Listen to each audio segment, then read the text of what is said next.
Hello everyone, my name is Lakshay Minocha and I'll be talking about my final research project for my master's degree in data science. The topic of my project is predicting the outcome of tennis matches. So, why did we choose to predict the outcome of a tennis match but not any other sport? One of the major reasons for this is because it is the most famous racket sport around the globe. Tennis makes an interesting case because of the structure of the game. Talking about the structure, it brings us to our second point here, which is basics of tennis. Tennis is usually played between two opponents or two people in one team against the other team. The ball has to be struck in such a way that the opponent is not able to return the ball. This whole scenario brings you a point.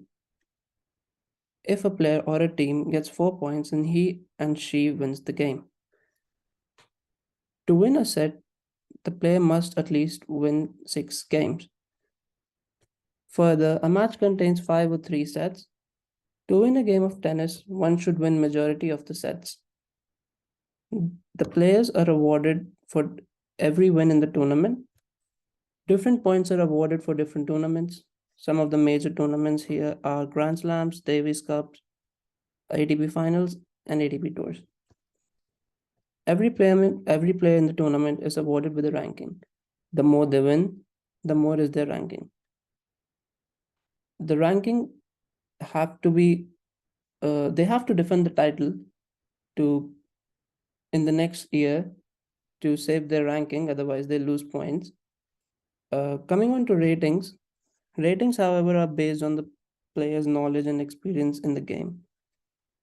So, coming back to the first question, people bet on their favorite players or the player which they feel they can win. Some people follow ratings and experience of the players to choose an ideal bet. However, most of the times it doesn't turn out too well, as there are many external factors to be considered while making a prediction of the game. We'll be considering all of this to make predictions. Moving on from here, the three main goals of the project are these. The first one is to get the naive, logistic, and ELO models running. Covariates here refer to the extra features in the dataset which might affect a player's performance, like dominant hand, a court type, tournament type.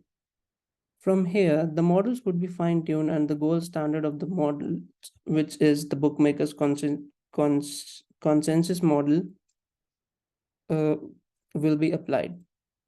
The last goal of the project would be to test the data to predict the winners of one particular year and putting the best model in the use to predict the forthcoming matches. Moving on to the data set which is being used for the project is prepared by Jeff Sackman and it is available on his GitHub repository. It is oftenly updated so as to help us construct models which we can where we can predict the match outcomes with up-to-date data available to us. The dataset contains data about matches, rankings, and different players from the year 1968 till today. Some of the useful features of the dataset include player ID, winner rank points, tournament dates. The whole data available on the repository has different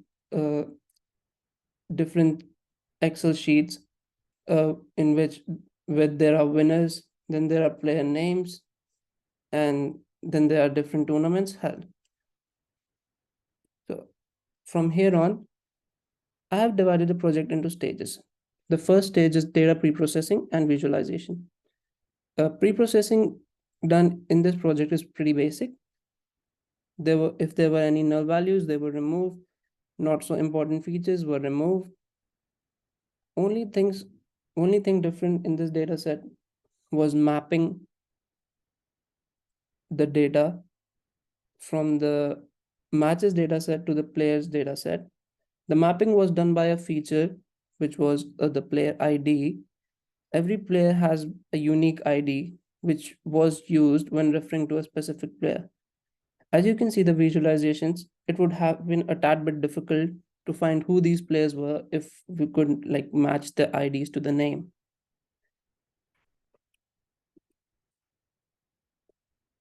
The second stage was the model explanation.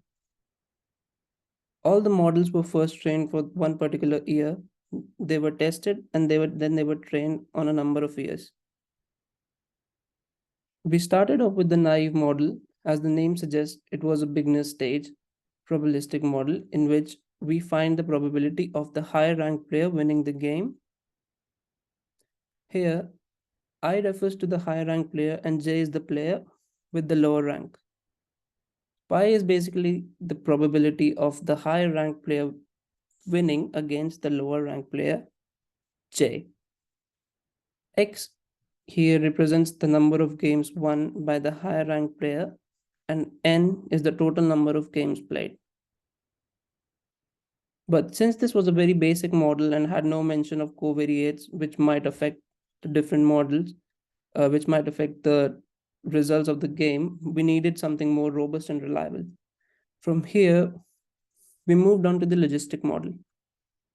The logistic model here has again pi, which is the probability of the higher ranked player winning. The betas over here are the intercepts or covariates as described in the previous slides. D over here we have considered as the difference between the points of the higher ranked player and the lower ranked player. As you can see on the right, if the D or the difference between points is 0, which basically means the players are equally ranked, so the probability of a player winning is basically 0.5, which is theoretically true as well. From here on, we explored the ELO models. ELO models were basically developed for zero-sum games such as chess, which have a definite winner.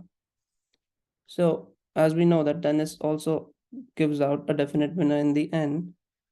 Hence, we could apply ELO methods here as well.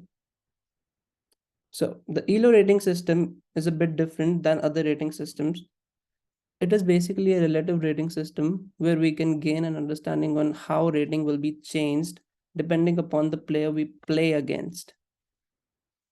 So in the first formula over here on the left, the EI and the EJ are basically the ELO scores of the player I and J. We do not consider here that I is the winning player or J is the losing player. The second formula on the right is basically the ranking updation of the particular player. Since on the left, the probability is given, and then suppose if the player I wins, then we have to update the ELO rankings of player I.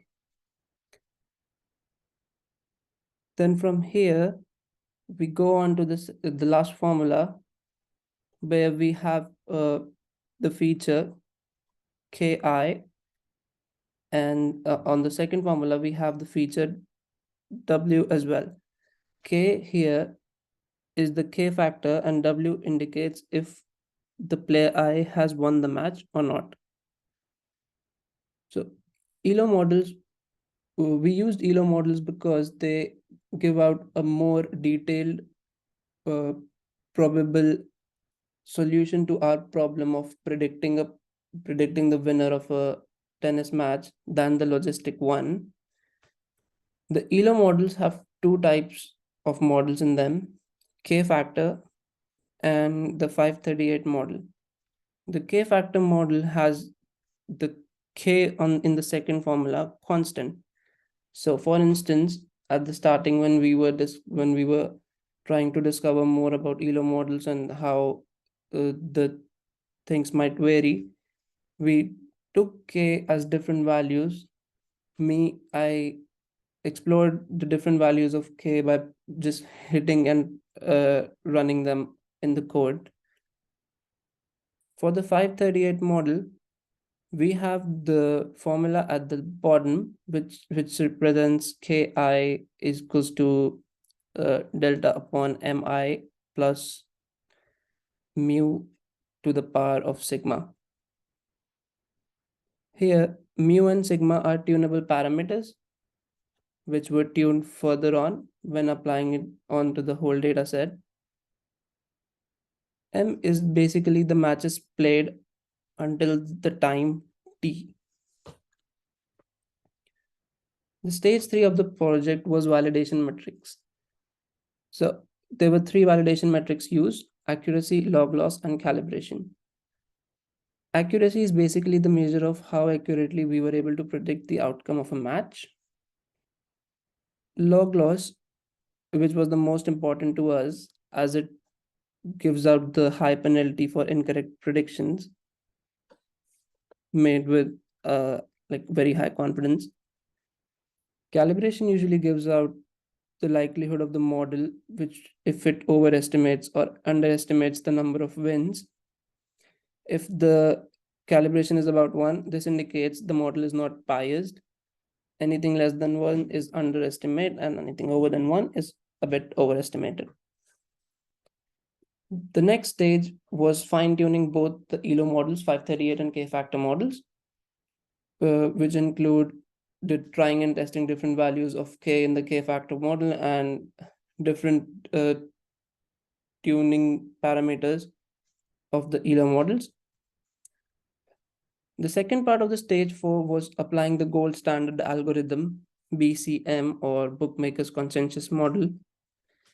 This model basically takes in the odds, and then the odds are converted into probability to find the basic the answer to our problem, which is prediction the winner of a match.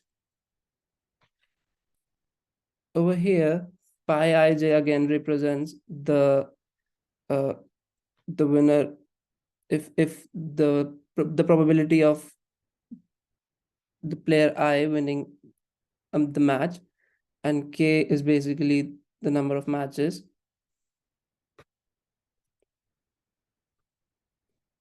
Moving on to stage 5 was application of BCM. So we had to find a data which was available and had odds in it, which was not that difficult to find.